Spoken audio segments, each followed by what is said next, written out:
Bueno, buenas tardes, soy el doctor López Pérez Alejandro Iván y vamos a continuar con nuestro siguiente tema. El tema es homeostasis. Y bueno, los objetivos de clase va a ser que obtengan el conocimiento básico en cuanto a la definición, clasificación, factores que lo modifican y constantes en el ser humano. Vamos a tener un poco de historia. En 1928, el fisiólogo americano Walter B. Cannon acuñó el término de homeostasis para describir y o definir la regulación del ambiente interno.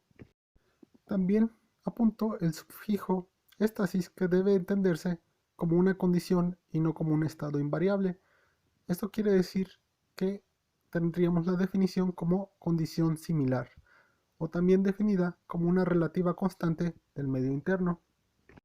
Él eligió el prefijo homeo por su significado de semejante o similar, porque el medio interno es mantenido dentro de un rango de valores más que de un valor fijo. Para entender esta definición, tenemos que entender primero el concepto de medio interno. En los seres humanos, las células se encuentran inmersas en lo que conocemos como líquidos corporales. A este conjunto de líquidos corporales que rodean a las células se le conoce como medio interno o líquido extracelular. También es conocido como líquido intersticial. En este se encuentran iones nutrientes necesarios para la célula que le permiten desarrollarse y tener las concentraciones correctas, ya sea de oxígeno, de glucosa, de aminoácidos, entre otros productos. Teniendo estos datos, podemos dar una definición más completa de homeostasia, que es el estado de equilibrio o constancia relativa del ambiente interno del cuerpo, principalmente con respecto a sus composiciones químicas, su presión osmótica, su concentración de iones de hidrógeno y su temperatura, además de la persistencia de condiciones estáticas o constantes del medio interno del organismo que se mantienen mediante un proceso dinámico de retroalimentación y regulación. Aquí podemos ver un ejemplo en el esquema de cómo se mantiene la homeostasia del equilibrio del ambiente interno o líquido extracelular.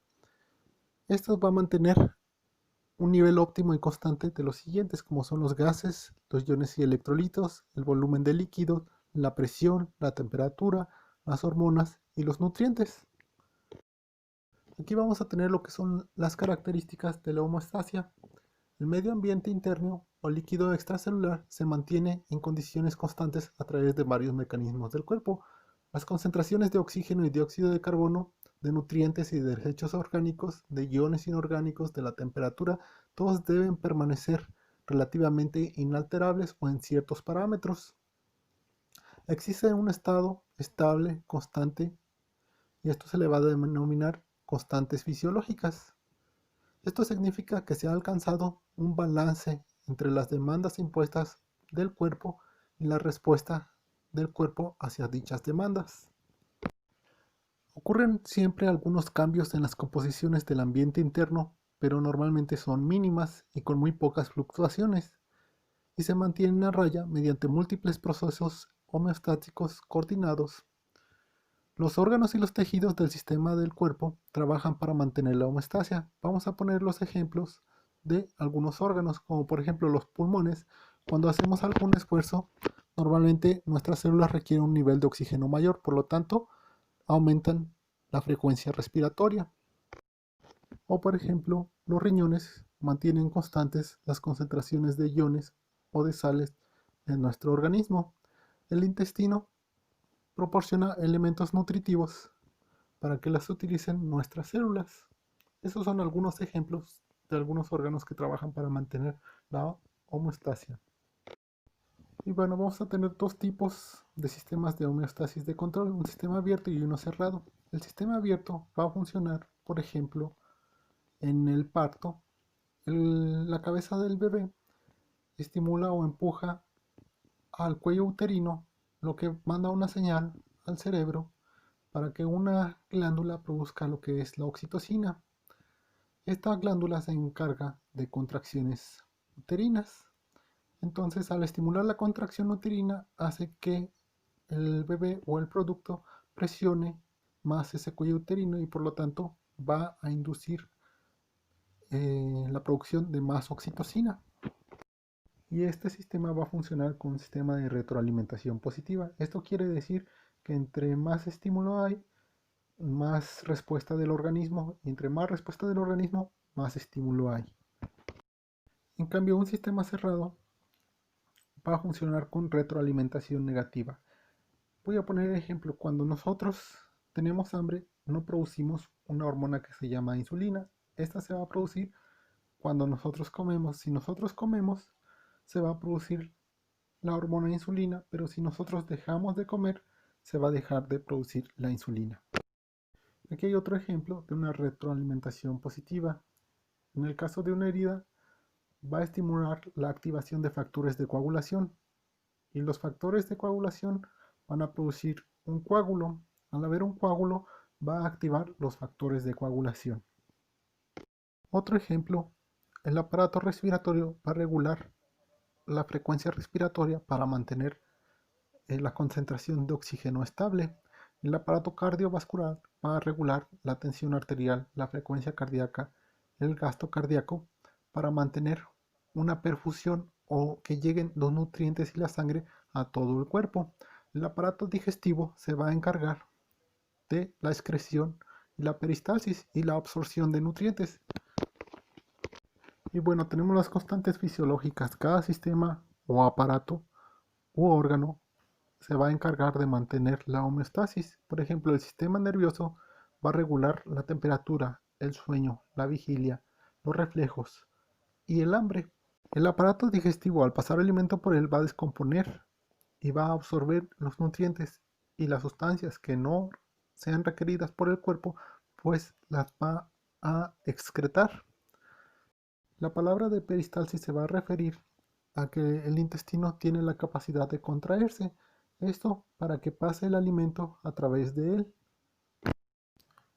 El aparato urinario va a mantener su función de homeostasis regulando las concentraciones de agua que hay en el organismo. Si hay demasiada, va a producir orina.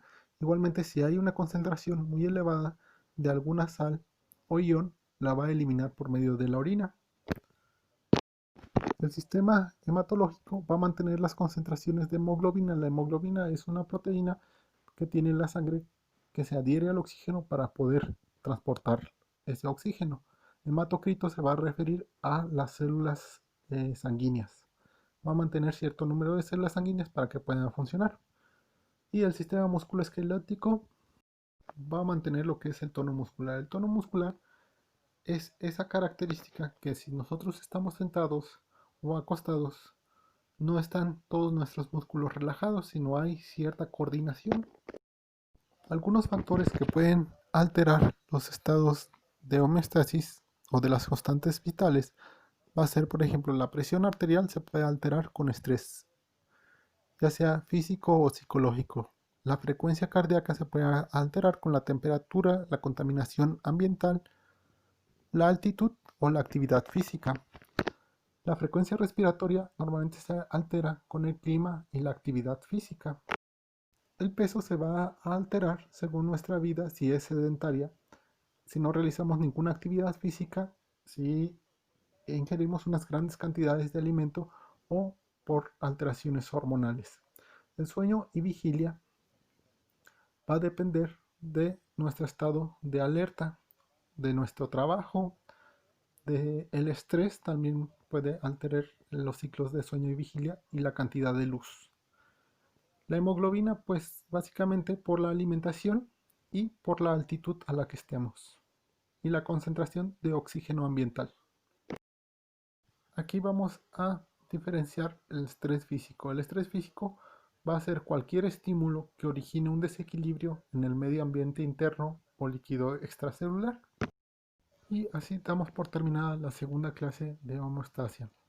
Aquí hay la bibliografía que se utilizó y muchas gracias. Nos vemos para la próxima clase.